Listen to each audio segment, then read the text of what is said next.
Krishna pushed his way forward and, despite the guards' attempts to stop him, picked it up. Text 17. Easily lifting the bow with his left hand, Lord Urukrama strung it in a fraction of a second as the king's guards looked on. He then powerfully pulled the string and snapped the bow in half, just as an excited elephant might break a stalk of sugarcane. Text 18.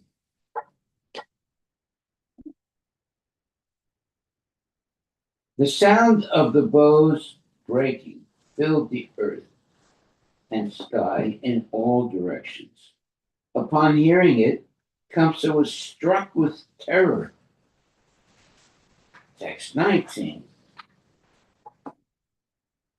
The enraged guards then took up their weapons and, wanting to seize Krishna and his companions, surrounded them and shouted, "Grab him!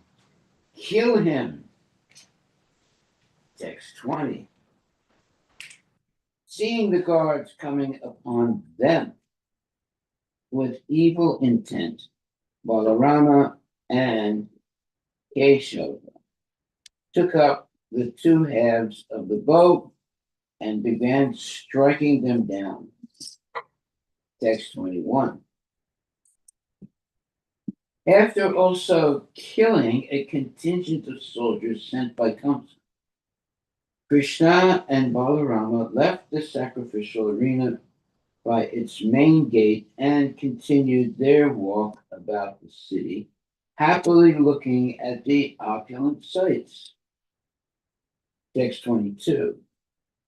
Having witnessed the amazing deed Krishna and Balarama had performed, and seeing their strength, boldness, and beauty, the people of the city thought they must be two prominent demigods.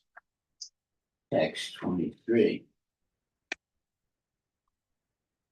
As they strolled about at will, the sun began to set. So they left the city with the cowherd boys and returned to the cowherd's wagon encampment. Text 24.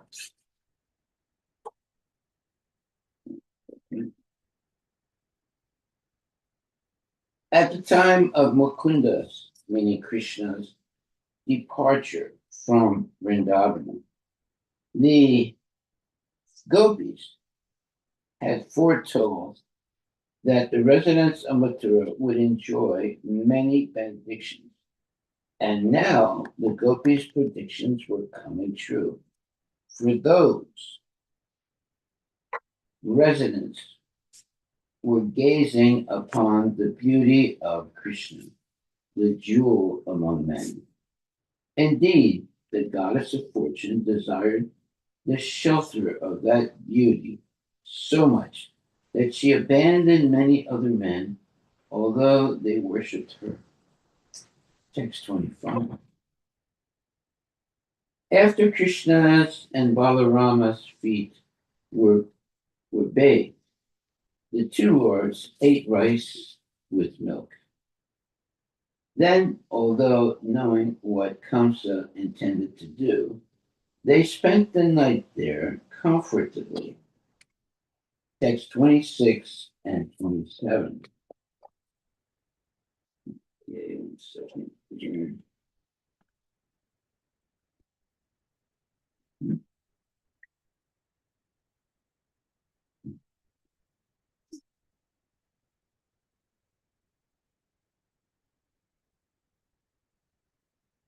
Wicked King Kamsa, on the other hand, was terrified, having heard how Krishna and Balarama had broke the bow and killed his guards and soldiers, all simply as a game. He remained awake for a long time, and both while awake and while dreaming, he saw many bad omens, messengers of death. Text 28 to 31. When he looked at the reflection, he could not see his head. For no reason, the moon and stars appeared double. He saw a hole in his shadow. He could not hear the sound of his life air. Trees seemed covered with a golden hue, and he could not see his footprints. He dreamt that he was being embraced by ghosts, riding on a donkey and drinking poison, and also that a naked man smeared with oil was passing by wearing a garland of Nalada flowers. Seeing these and other such omens, they're not good omens, they're bad omens, both while dreaming and while awake, Kamsa was terrified by the prospect of death, and out of anxiety he could not sleep. Wow. Text 32. See, when you do nasty things, you get all these types of horrible, uh, horrible visions that put you in an extreme uh, death type of position. When the night had finally passed and the sun rose up again from the water, Kamsa set about arranging for the grand wrestling festival. Text 33. The king's men performed the ritual worship of the wrestling arena, sounded their drums and other instruments, and decorated the viewing galleries with garlands, flags, ribbons, and arches. Text 34. The city dwellers and residents of the outlying districts, led by Brahmanas and Kshatriyas, came and sat down comfortably in the galleries. The royal guests received special seats. Text 35. Surrounded by his ministers, Kamsa took his seat on the imperial dais. But even as he sat amidst his various provincial rulers, his heart trembled. Terrible situation. His heart trembles. While the musical instruments loudly played in the rhythmic meters appropriate for wrestling matches, the lavishly ornamented wrestlers proudly entered the arena with their coaches and sat down. Text 37. Enthused by the pleasing music, Shanura, Mustika, Kuta, Sala, and Tosala sat down on the wrestling mat. Text 38. Nanda Maharaja and the other cowherds, summoned by the king of the Bhojas, presented him with their offerings and then took their seats in one of the galleries. Purport. According to Srila Vishwanatha Chakravarti, the word Samahuta indicates that King Kamsa respectfully called the leaders of Raja forward so that they could make their offerings to the central government. According to the Acharya, Kamsa assured Nanda as follows: My dear king of Raja, you are the most important of my village rulers. Yet, even though you have come to Mathura from your cowherd village, you have not come to visit me. Is that because you are frightened? Don't think that your two sons are bad because they broke the bow. I invited them here because I heard they were extremely powerful, and I've arranged this wrestling match as a test of their strength. So please, come forward without hesitation. Don't be afraid. You should be afraid. Srila Vishwanath Chakravarti further states that Nanda Maharaja noticed his two sons were not present, apparently out of disrespect for King Kamsa's order. They had taken the morning off and gone elsewhere.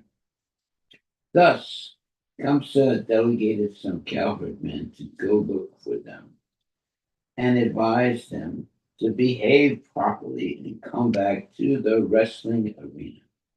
The Acharya also states that the reason Nanda and the other cowherd men sat in the galleries was that they could not find any sitting places on the royal dais.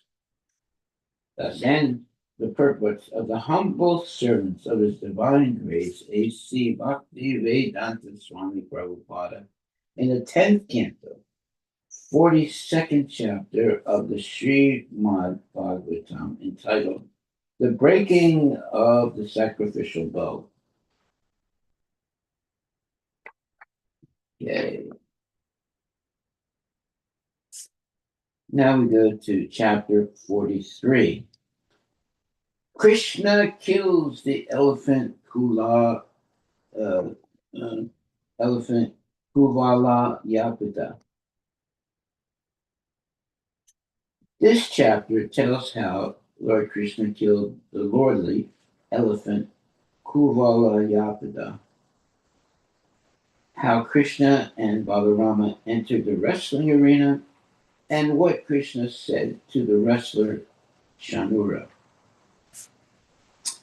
After finishing their early morning rituals, Krishna and Balarama heard kettle drums heralding the start of the wrestling match, and they went to see the festivities.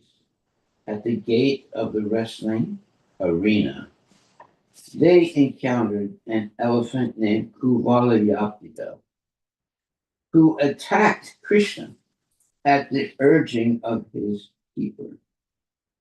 The mighty elephant grabbed at Krishna with his trunk, but the Lord struck back and then disappeared from the beast's sight among his legs. Enraged at not being able to see Krishna, Kuvalayapita sought him out with his sense of smell and seized him. But the Lord pulled loose. In this way, Krishna teased and tormented Kuvalayapita, finally yanking out one of his tusks and beating him and his keepers to death. Ooh, terrible. Sprinkled with the elephant's blood and carrying one of his tusks on his shoulder as a weapon, Lord Krishna appeared unprecedingly beautiful. He entered the wrestling arena. There, the various classes of people saw him in different ways, according to their specific relationship with him. When King Kamsa heard how Krishna and Balaram had killed Kuvalapida, he realized they were invincible and became filled with anxiety. The members of the audience, on the other hand, became joyful as they reminded one another about the Lord's amazing pastimes. The people declared that Krishna and Balarama must be two expansions of the Supreme Lord Narayana, who had descended into the house of Vasudeva. Chanura then stepped forward and challenged Krishna and Balaram to wrestle, saying King Kamsa wished to see such a match. Krishna replied, although we were merely nomadic forest folk, we are nonetheless subjects of the king. Thus, we will not hesitate to please him with an exhibition of wrestling. As soon as Chanura heard this, he suggested that Krishna should wrestle him and that Balarama should wrestle Mustika.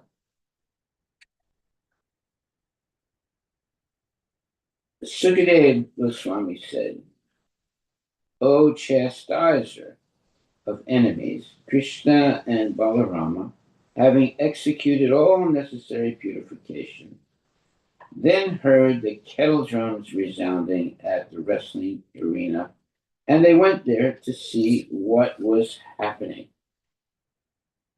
Purport by His Divine Grace, A.C. Bhaktivedanta Swami Prabhupada. Sridhara Swami explains the words Krita Socho,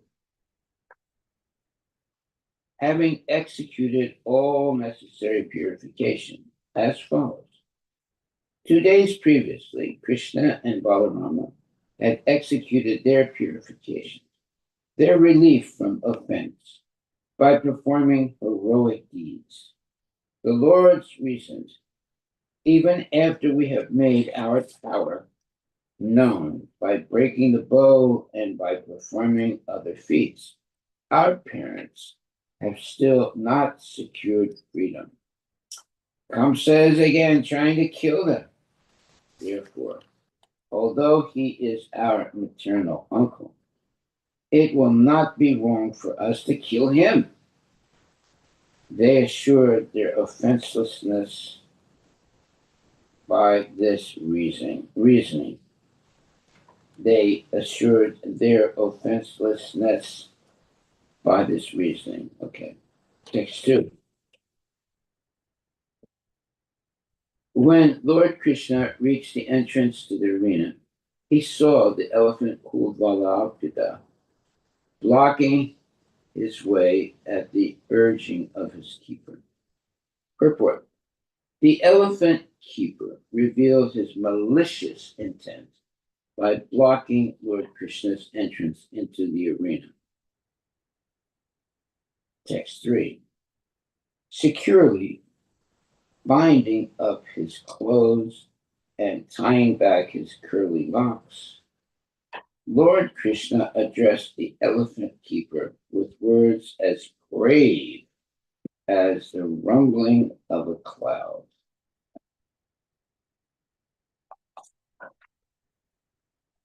Lord Krishna was obviously preparing for a fight. According to Srila Sanatana Chakravarti Thakur, the Lord put aside his jacket, tightened his belt, and tied back his hair.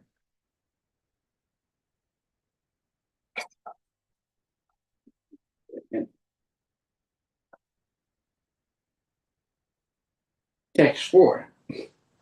Lord Krishna said, O driver, move aside at once and let us pass. If you don't, this very day I will send both you and your elephant to the abode of Yamaraja. That means they're going to die. Text 5. Thus threatened, the elephant keeper became angry. He goaded his furious elephant, who appeared equal to time, death, and Yamaraja, into attacking Lord Krishna. Text 6. The Lord of the elephants charged Krishna and violently seized him with his trunk. But Krishna slipped away, struck him with a blow, and disappeared from his view. among his legs. Purport. Lord Krishna struck the elephant with his fist and then disappeared among his legs. Text 7. Infuriated at being unable to see Lord Keshav, the elephant sought him out with his sense of smell. Once again, Kuvalayapita seized the Lord with the end of his trunk, only to have the Lord forcibly free himself. Purport. Lord Krishna allowed the elephant to seize him so that the beast would be encouraged to keep fighting. Once Kuvalayapita had thus become proud, Lord Krishna again thwarted him with his superior potency. Text 8. Lord Krishna then grabbed the powerful Kuvalayapita by the tail and playfully dragged him 25 boat lengths, as easily as Garuda might drag a snake. Text 9. As Lord Achyuta held on to the elephant's tail, the animal tried to twist away to the left and to the right, making the Lord swerve in the opposite direction, as a young boy would swerve when pulling a calf by the tail. Text 10. Krishna then came face to face with the elephant and slapped him and ran away. Kuvalayapita pursued the Lord, managing to touch him again and again with each step.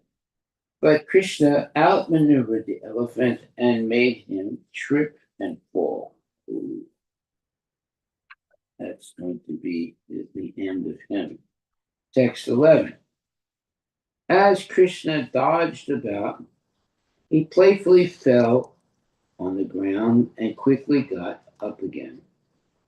The raging elephant, thinking Krishna was down, tried to gore him with his tusks, but struck the earth instead.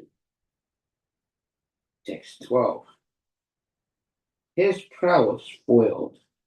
The Lord Elephant Kuvalayapita went into a frenzied rage out of frustration. But the elephant keepers goaded him on, and he furiously charged Krishna once again. Text 13. The Supreme Lord, killer of the demon Madhu, confronted the elephant. As he attacked, seizing his trunk with one hand, Krishna threw him to the ground. Text 14. Lord Hari then climbed onto the elephant with the ease of a mighty lion, pulled out a tusk, and with it killed the beast and his keepers. Text 15.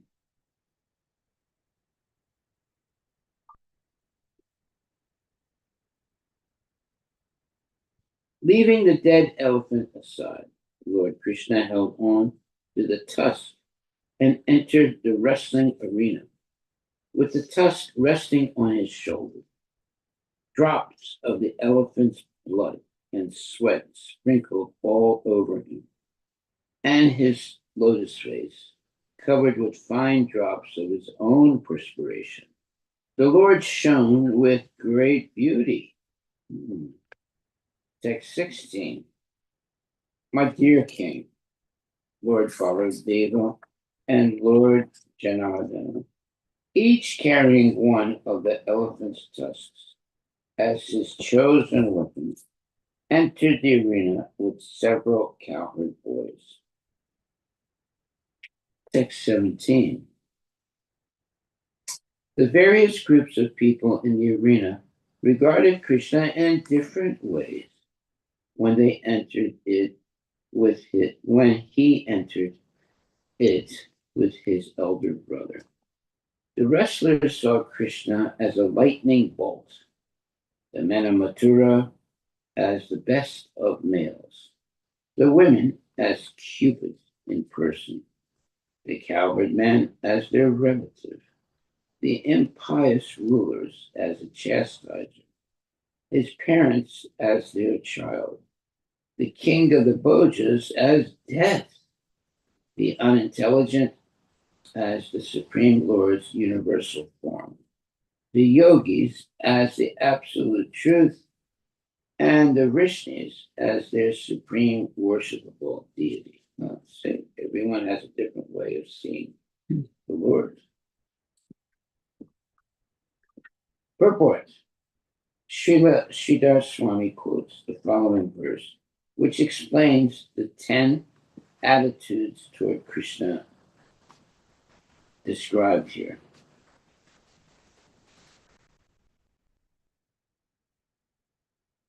One second.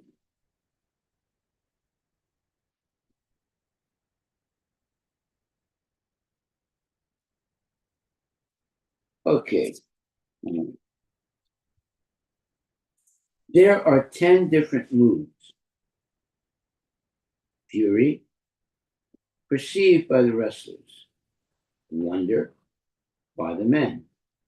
Conjugal attraction, the women. Laughter, the cowherds. Chivalry, the kings. Mercy, his parents. Terror, Kamsa. Ghastliness, the unintelligent. Peaceful neutrality, the yogis. And loving devotion, the Vrishnis. Srila Vishwanatha Chakravarti points out that people like the wrestlers, Kamsa, and the impious rulers perceive Krishna as dangerous, angry, or threatening because they fail to understand the actual position of the personality of Godhead. Actually, Lord Krishna is everyone's friend and well-wisher, but because we rebelled against him, he chastises us, and thus we may perceive him as threatening, Krishna or God, as threatening. Krishna or God is actually merciful, and when he punishes us, that is also his mercy. Srila Bhaktisiddhanta Saraswati Thakur quotes the following Vedic statement. Rasovai sa rasam hi eva yam labdava nandi bhavati.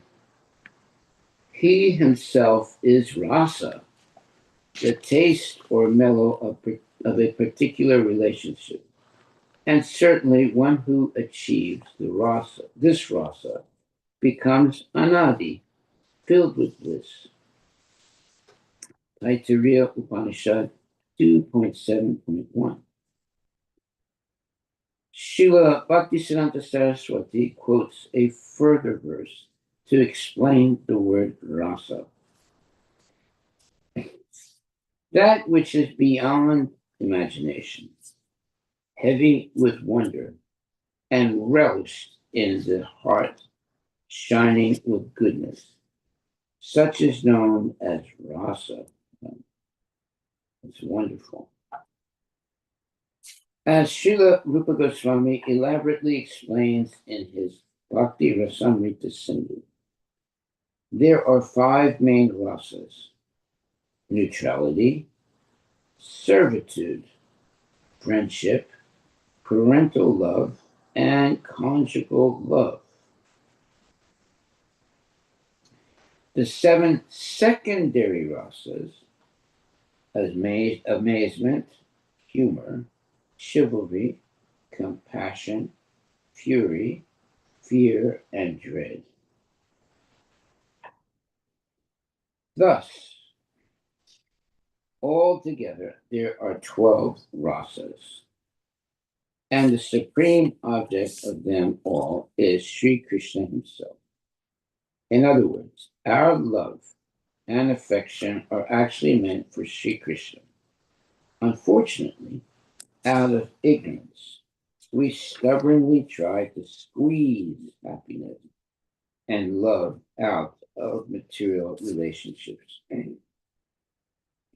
which are not directly connected to Krishna. And thus life becomes a constant frustration. That's actually very, very true. The solution is simple: surrender to Krishna. Love Krishna.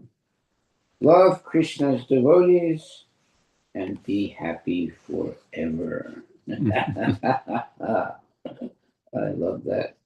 Let me read that again. Unfortunately,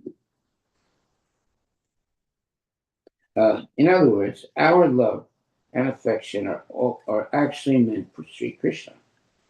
Unfortunately, out of ignorance, we stubbornly try to squeeze happiness and love out of material relationships, which are not directly connected to Krishna.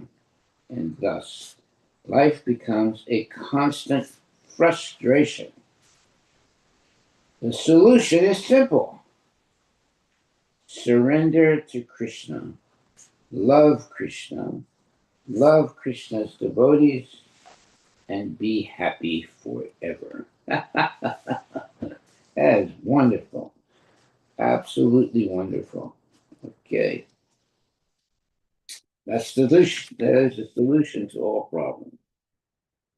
Surrender to Krishna, love Krishna, love Krishna's devotees, and be happy forever. Wow, that's wonderful.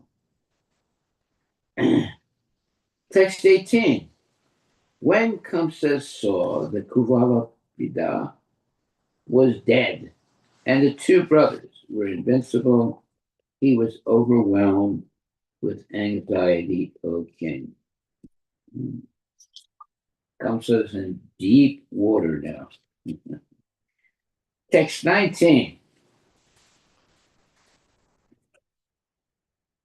Arrayed with variegated ornaments, garlands, and garments, just like a pair of excellently costumed actors, the two mighty armed lords shone splendidly in the arena.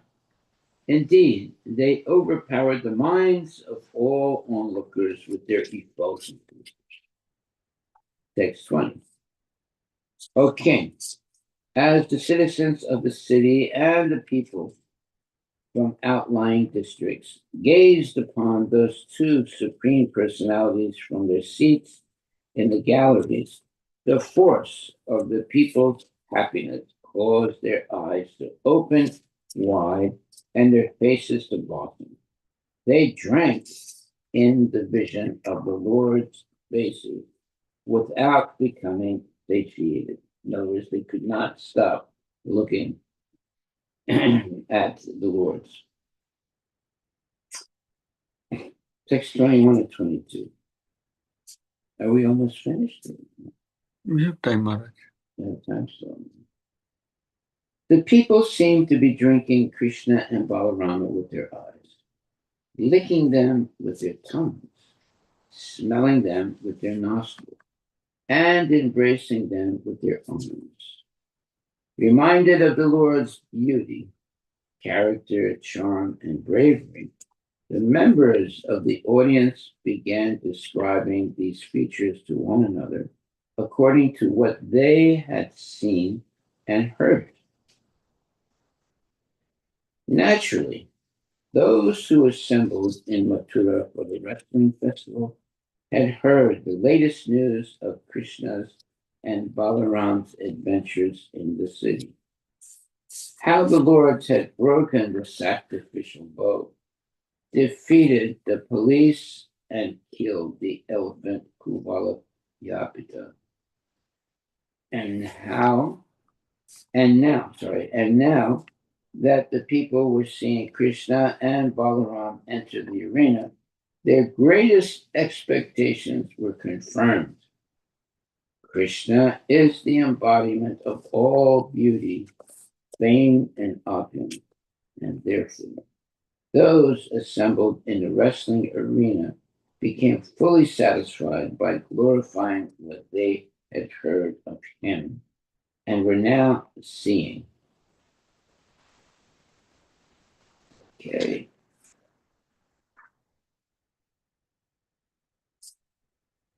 Text 23. The people said, these two boys are certainly expansions of the Supreme Lord Narayana, who have descended to this world in the home of Vasudeva. Text 24. This one, Krishna, took birth from Mother Deva and was brought to Gokula, where he has remained concealed all this time, growing up in the house of King Nanda. He made Putana and the whirlwind demon meet with death, pulled down the twin Arjuna trees, and killed Sakada Kuda, Sankakuda, Kasi, Denuka, and similar demons. That's a lot of work. Text 26 and 27.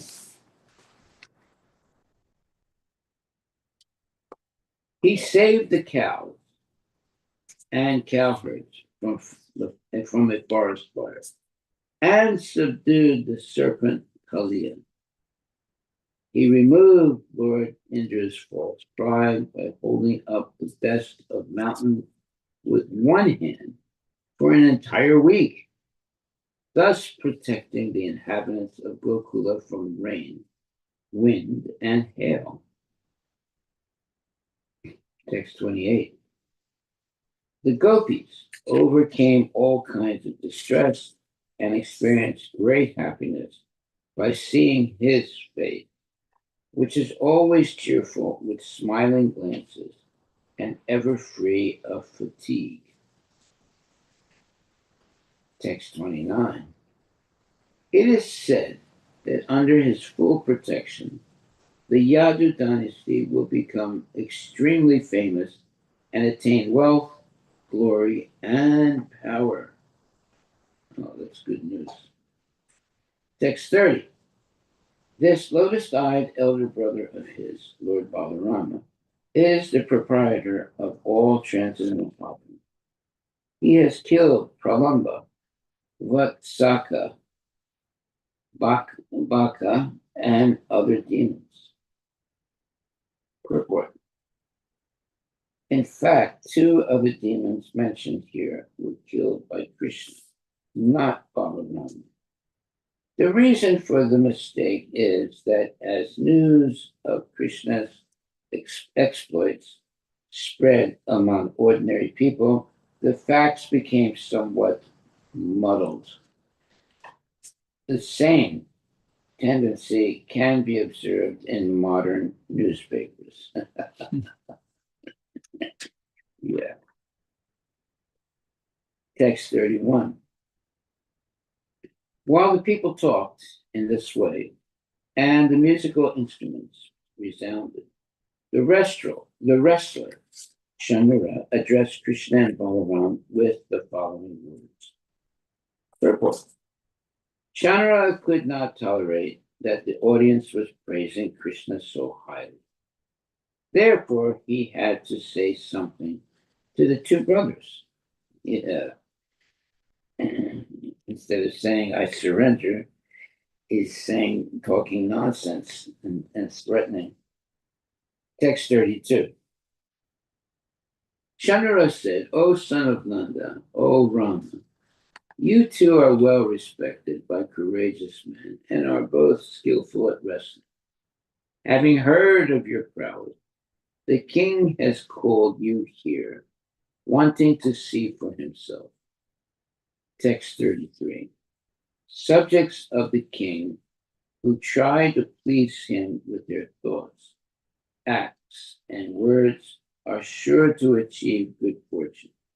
But those who fail to do so will suffer the opposite fate. Hmm. Text 34. It is well known that the cowherd boys are always joyful as they tend their calves, and that the boys playfully wrestle with each other while grazing their animals in the various forests. Purport. Here, Chandra explains how the two brothers came to be expert at wrestling. Okay. Text 35. Therefore, let's do what the king wants. Everyone will be pleased with it. For the king embodies all living beings. Text 36. Hearing this, Lord Krishna, who liked to wrestle and welcomed the challenge, replied with words appropriate to the time and place. Lord Krishna said, although forest dwellers, we are also subjects of the Boja king. We must gratify his desire, for such behavior will confer upon us the greatest benefits. Text 38.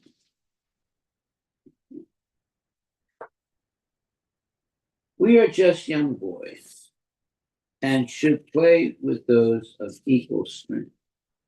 The wrestling match must go on properly so that irreligion does not taint the respectable members of the audience. Text 39. Shanura says, you aren't really a child or even a young man, and neither is Balarama, the strongest of the strong. After all, you playfully killed an elephant who had the strength of 1,000 other elephants. Whoa. Better watch out. Text 40. Therefore, you two should fight powerful wrestlers. There's certainly nothing unfair about that. You, O descendant of Vishnu, can show your prowess against me, and Balarama can fight with Mustika. Thus end the purports of the humble servants of His Divine Grace, A.C. Bhaktivedanta Swami Prabhupada, to the 10th canto, 43rd chapter of the Srimad Bhagavatam, entitled Krishna Kills the Elephant Urvala Vidal. Now we go to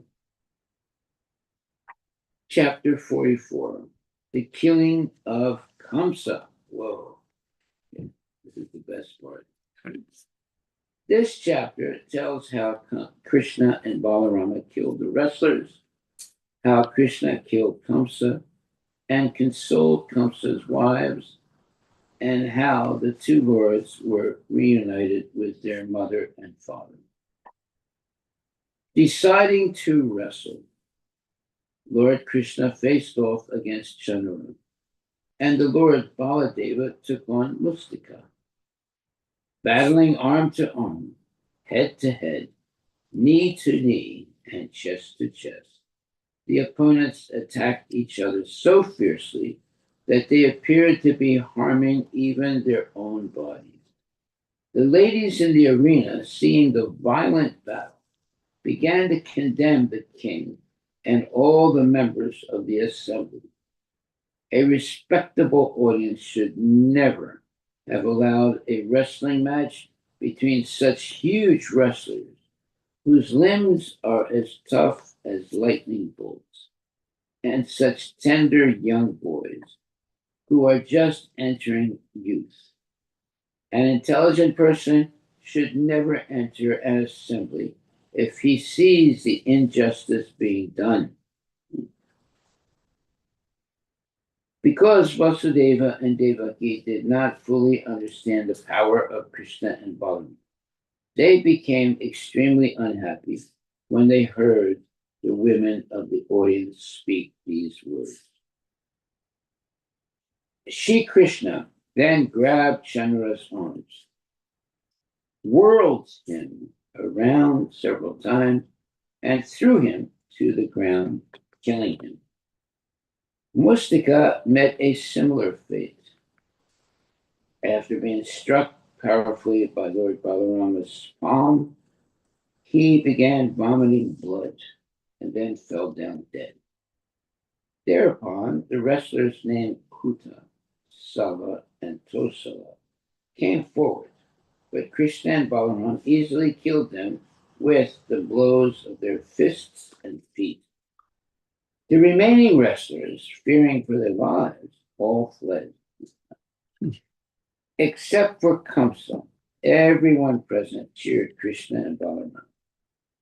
The king, in a rage, stopped the festive music and ordered that Vasudeva, Nanda, Ugrasena, and all the cowherds be severely punished, and that Krishna and Balarama be driven from the assembly. Krishna became furious, and when he heard Kamsa speak this way, and he instantly leapt onto the lofty royal dais.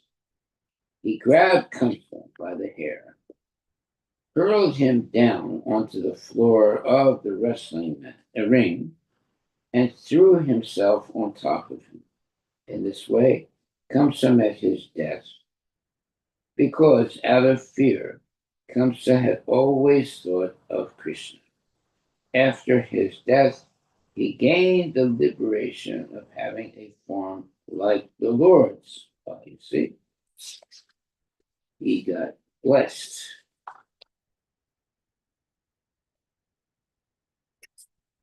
Kamsa's 8 brothers had attacked Krishna. 8 brothers. But Balarama easily killed each of them with his club, just as a lion kills defenseless animals. Kettle drums resounded in the sky as the joyful demigods rained down flowers and chanted the glories of Lord Krishna and Lord Balarama. The wives of Kamsa, grieving for their husband, lamented that he had died because of his violence toward other living beings and his lack of respect for Krishna, the Supreme Soul, who creates, maintains, and destroys the entire universe. The Lord consoled the widows. The Lord consoled the widows, had the funeral rites performed for Kamsa and his brothers, and then released his mother and father from bondage.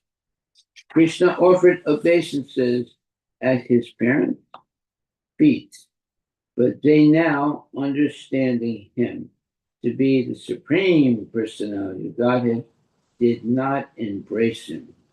Yeah. And they suddenly realized he is the Supreme Personality of Godhead. Sukadeva Goswami said, thus addressed, Lord Krishna made up his mind to accept the challenge. He paired off with Chandra and Lord Balarama with Mustika. Text 2. Seizing each other's hands and locking legs with each other, the opponents struggled powerfully, eager for victory. Text 3. They each struck fists against fists, knees against knees, head against head, and chest against chest. The word, purport, the word aratni in this verse may indicate the elbow as well as the fist. Thus, blows were perhaps also struck with the elbow, a technique seen today in various martial arts. Text 4. Each fighter contended with his opponent by dragging him about in circles, shoving and crushing him, throwing him down and running before and behind him. Purport. Srila Sridhar Swami explains that the word parirambha indicates crushing one's opponent with one's arms. Text 5. Forcibly lifting and carrying each other, pushing each other away, and holding each other down, the fighters hurt even their own bodies in their great eagerness for victory. Purport. Srila Jiva Goswami explains that although Krishna and Balaram did not, of course, harm themselves, it appeared that way to Chandra, Mustika, and others of mundane vision. In other words, the lords were fully absorbed in the pastime of being wrestlers. They're having fun. Text 6. My dear king, all the women present, considering the match an unfair fight between the strong and the weak, felt extreme anxiety due to compassion. They assembled in groups around the arena and spoke to one another as follows. Text 7. The women said, alas, what a greatly irreligious act. The members of this royal assembly are committing as the king watches this fight between the strong and the weak. They also want to see it. Purport. The idea the ladies are expressing is that even if the king somehow wanted to see such an unfair match, why should the respectable members of the assembly also desire to see it? Oh, well, that's a good point. These feelings are natural, even nowadays. If in a public place we find a violent fight going on between a very strong, large person and a weaker, smaller person, we are aroused to indignation.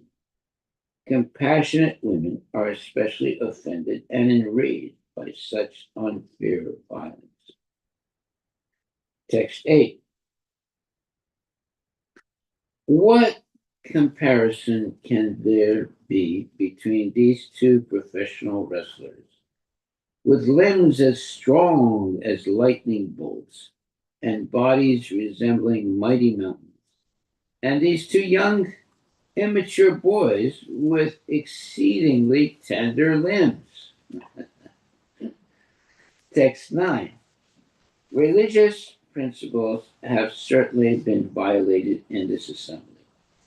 One should not remain for even a moment in a place where irreligion is flourishing. Text 10.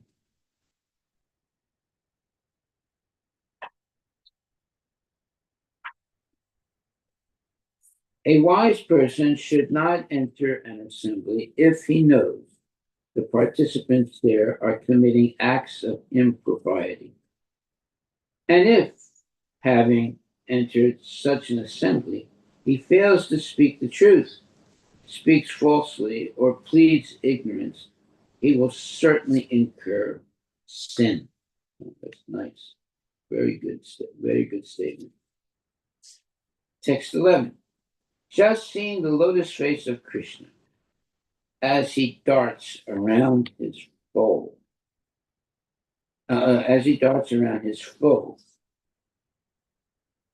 that face covered with drops of perspiration brought on by the strenuous fight resembles a lotus covered with dew.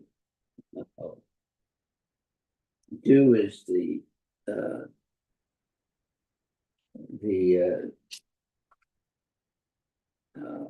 wetness that develops when there's night and um, it well it's produced because of the temperature that produces not sweat but produces liquid on the on um, the the plants and everything at night, and then the sun comes out in the morning, and it dries up all that what you would call dew. Text 12. Don't you see the face of Lord Balarama, with his eyes copper red from his anger toward Mustika, and his beauty enhanced by his laughter and his absorption in the fight? He's enjoying it. Text 13. How pious are the tracts of land in Vraja, for there the primeval personality of Godhead, disguising himself with human traits, wanders about, enacting his many pastimes, adorned with wonderfully variegated forest garlands. He whose feet are worshipped by Lord Shiva and Goddess Rama vibrates his flute as he tends the cows in the company of Balarama. Purport by His Divine Grace A.C. Bhaktivedanta Swami Prabhupada. In this verse, devoted ladies in the audience point out the difference between Mathura and Vrindavana. They want to indicate that in Vrindavana, Krishna simply enjoys with his girlfriends and boyfriends, whereas here in Mathura, the Lord is subjected to harassment by the bullying tactics of professional wrestlers. Thus, the ladies are condemning the city of Mathura because of their pain at seeing Krishna in what they consider an unfair wrestling match. Of course, Mathura is also one of the Lord's eternal abodes. But here, the women in the assembly express their love in a critical mood. Text 14.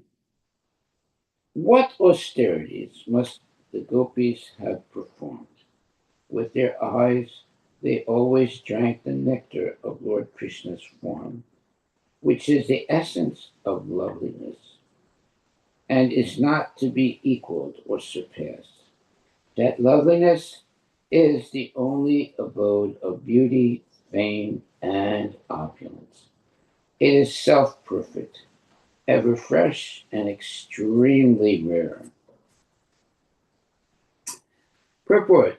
The word meanings and translation for this verse are from Srila Prabhupada's Chaitanya Charitamrita, Adi 4.156. Text 15. The ladies of Raja are the most fortunate of women because, with their minds fully attached to Krishna and their throats always choked up with tears, they constantly sing about Krishna while milking the cow, winnowing grain, and churning butter, gathering cow dung for fuel, riding on swings, taking care of their crying babies, sprinkling the ground with water, cleaning their houses, and so on. By their exalted Krishna consciousness, they automatically acquire all desirable things. Nice. Very, very nice.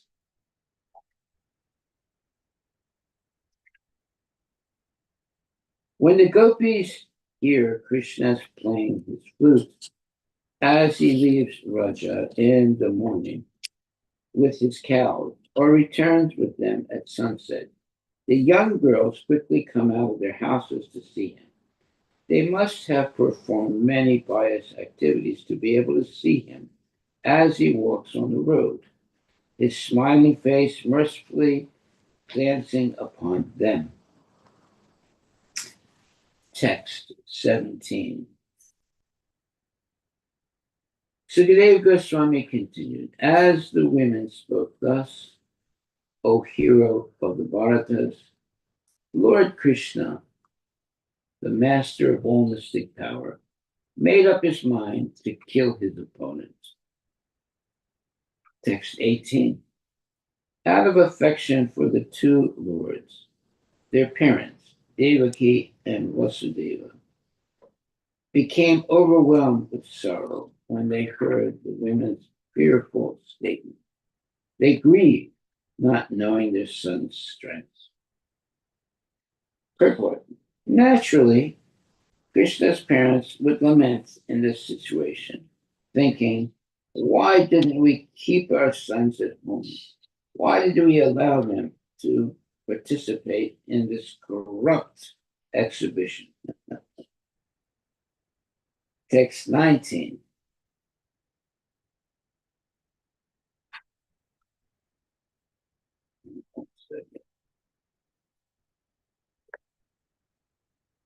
Lord Balaram and Mustika, expertly displaying numerous wrestling techniques, battled each other in the same way that Lord Krishna and his opponent did. Text 20.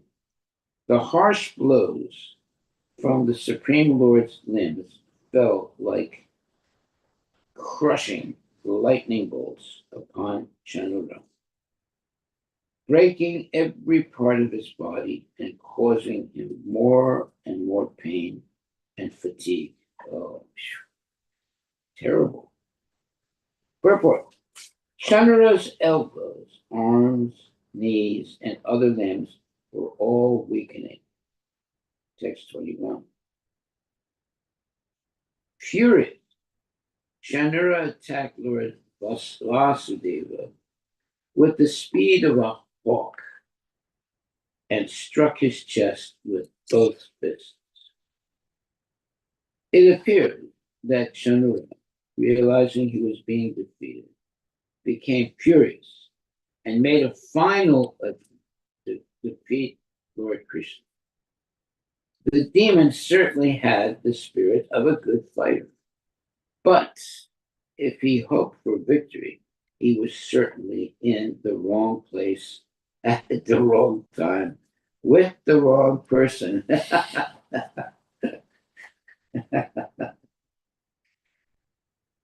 Text 22, 23. That's funny. That's really funny. He was certainly in the wrong place at the wrong time with the wrong person. No more shaken by the demon mighty blows than an elephant struck with a flower garland. Lord Krishna grabbed Chandra by his arms, swung him around several times, and hurled him onto the ground with great force, his clothes, hair, and garland scattering. The wrestler fell down dead, like a huge festival column collapsing. Well, that's the end of Chanura. Purport. Sheila Sridhar Sheila Srila Sridhar Swami explains the words Indra Dvaja as follows. In Bengal, on the occasion of a certain festival, people erect a tall column in the form of a man and decorate it with flags, banners, etc. He, Shanura, fell just as such a pole might fall. Just as such a tall pole might fall. Okay, that means it comes down with a big bang. Text 24 and 25. Similarly, Mustika struck Lord Balabhadra with his fists and was slain, receiving a violent blow from the mighty Lord's palm. The demon trembled all over in great pain, vomited blood, and then fell lifeless onto the ground, like a tree blown down by the wind. Text 26. Comforted next by the wrestler, sorry, confronted next by the wrestler Kuta, Lord Balarama, the best of fighters, playfully and nonchalantly killed him with his left fist, O king. Nonchalantly, that means he wasn't at all worried or doubtful or anything. It was like nothing for him to kill this demon. Text 27. Then Krishna struck the wrestler Sala in the head with his toes and tore him in half. The Lord dealt with Tosala in the same way, and both wrestlers fell down dead. Text 28.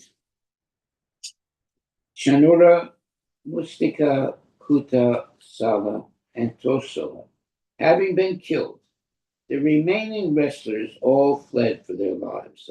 They did the right thing. Turn around and hightail it. Text 29. Krishna and Balarama then called their young cowherd boyfriends to join them, and in their company the lords danced about and sported, their ankle bells resounding as musical instruments played. Purport. Nowadays, we see that in championship boxing matches, as soon as there is a victory, all the friends and relatives of the victorious boxer rush into the ring to congratulate him. And often the champion will dance about in great happiness. Exactly in this mood, Krishna and Balaram danced about, celebrating their victory with their friends and relatives. Text 30. Everyone except Kamsa rejoiced at the wonderful feat Krishna and Balaram had performed. The exalted Brahmanas and great saints exclaimed, Excellent, excellent. Purport by Srila Prabhupada. It is understood that as the best of the Brahmanas and saints were exclaiming, Excellent, excellent, the worst of the Brahmanas, namely Kamsa's priests, were seriously grieving. The Boja king, seeing that his best wrestlers had all been killed or had fled, stopped the musical performance originally meant for his pleasure and spoke the following words. Text 32. Are we past time? Yeah, Maharaj, we are at time. Right. It's about to finish as well. Kamsa said, Drive the two wicked sons of Vasudeva out of the city, confiscate the cowherd's property, and arrest that fool Nanda. Text 33. Kill that most evil fool Vasudeva, and also kill my father, Ugrasena. Hey, getting serious. Along with his followers, who have all sided with our enemies. Kamsa doesn't know what he's doing here. Really very, very confused. Text 34. As Kamsa thus raved, so audacious, as Kamsa thus raved, so uh, audac-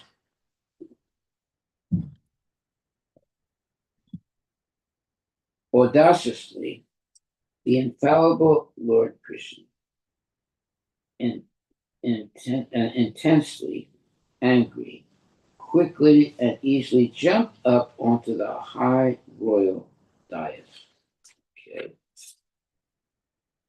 Seeing Lord Krishna approaching like death personified, the quick-witted Kamsa instantly rose from his seat and took up his sword and shield. Okay.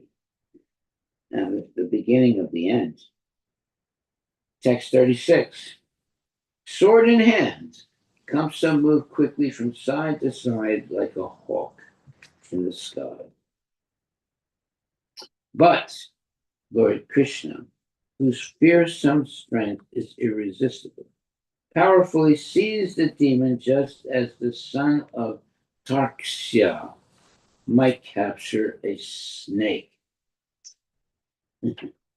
Grabbing Kamsa by the hair and knocking off his crown, the lotus naveled Lord threw him off the elevated dais into the wrestling mat.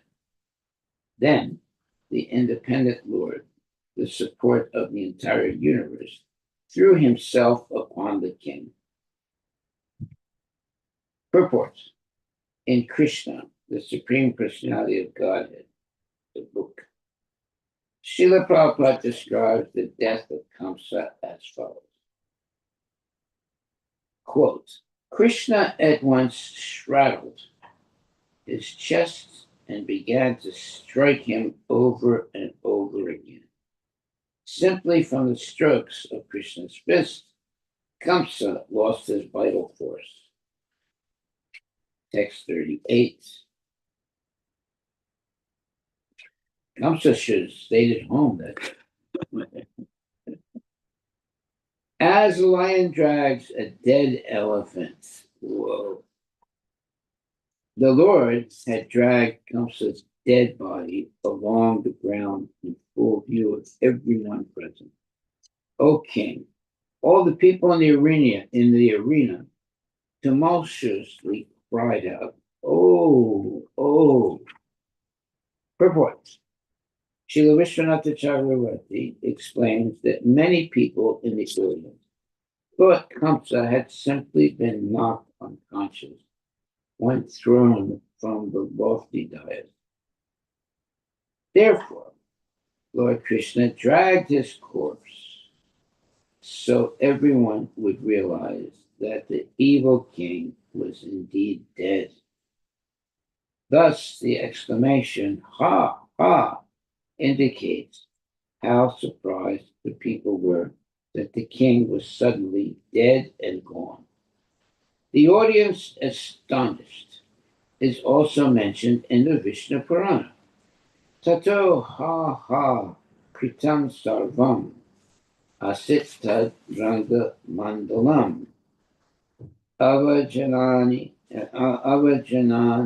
ya hatam dristva krishnena matareswaram.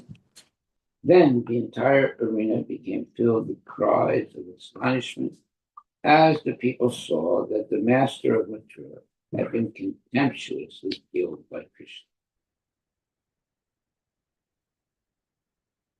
Kamsa had always been disturbed by the thought that the Supreme Lord was to kill him.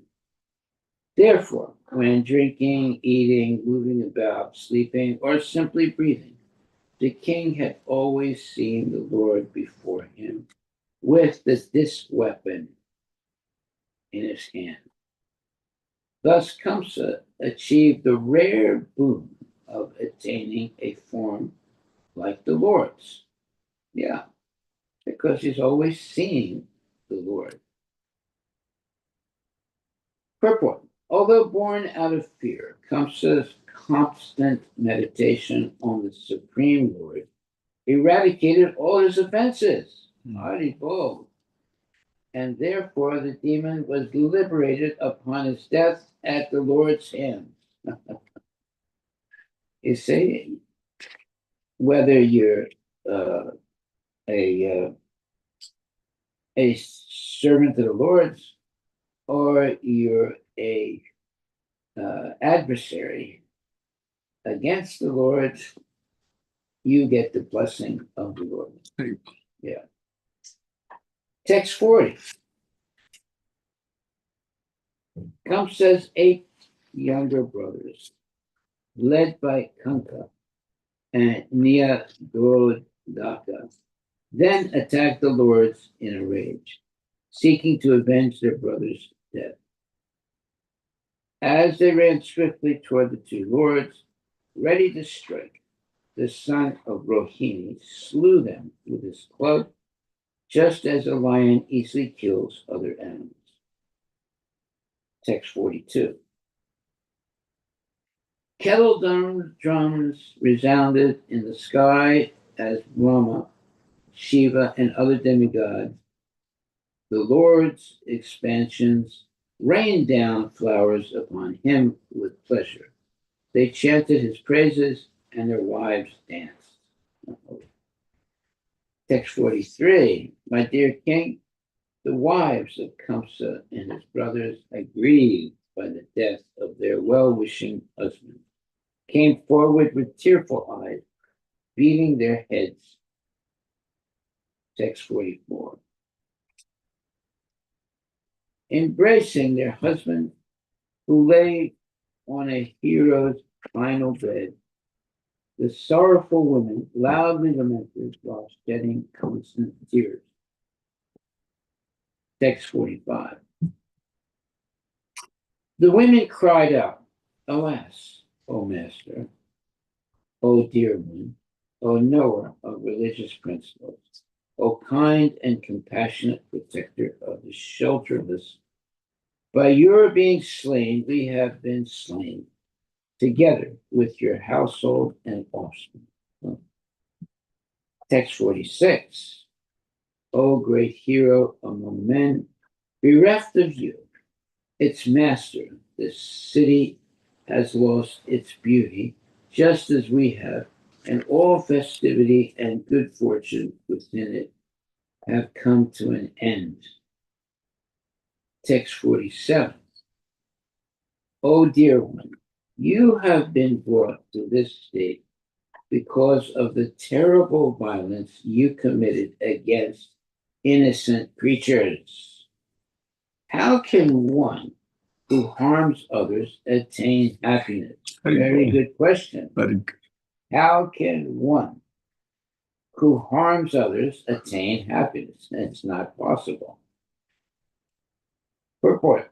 Having expressed their sentimental grief, the ladies now speak practical wisdom.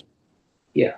How can one who harms others attain happiness? It's not possible. They are beginning to see things realistically because their minds were purified by the agony of the recent event and by the association of Lord Krishna. That's fantastic. Let me mark this. Okay. Text 48. Lord Krishna causes the appearance and disappearance of all beings in this world, and he is their maintainer as well. One who disrespects him can never prosper happily. Text 49. Sukadeva Goswami said, after consoling the royal lady, Lord Krishna, sustainer of all the worlds, arranged for the prescribed funeral rites to be performed. Text 50. Then Krishna and Balaram released their mother and father from bondage and offered obeisances to them, touching their feet with their head. Text 51. Devaki and Vasudeva, now knowing Krishna and Balaram to be the lords of the universe, simply stood with joined palms, being apprehensive. They did not embrace their son. Thus end the purports of the humble servants of the divine, of His divine grace, A.C. Bhakti Vedanta Swami Prabhupada, to the 10th canto, 44th chapter of the Srimad Bhagavatam, entitled The Killing of Kamsa. Jai Shri Krishna Bhagavan Ki Jai. Hare Krishna, Hare Krishna, Krishna Krishna Krishna, Hare Hare. Hare Hare Ram, Ram, Hare Ram, Ram Ram Ram. Ram, Hare Hare. Well, my dear friend, that's where we'll stop today, and we'll continue tomorrow. Hare Ram. Tomorrow we'll hear about His Divine Grace, A.C. Bhakti Vedanta Swami Prabhupada. Next book, Maharaj. I know, yeah, but just one page we have to hear tomorrow. Okay. Yeah. Okay, all glories to Srila Prabhupada Ki Jai. Hare Krishna, Krishna Krishna, Hare Hare. Hare Rama, Rama Rama, Hare Hare.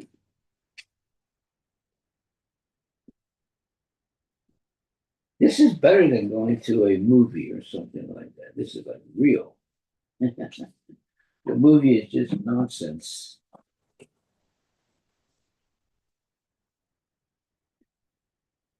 I haven't gone to a movie in a long time. The only time I go to a movie when it's like a Hare Krishna movie. Other than that,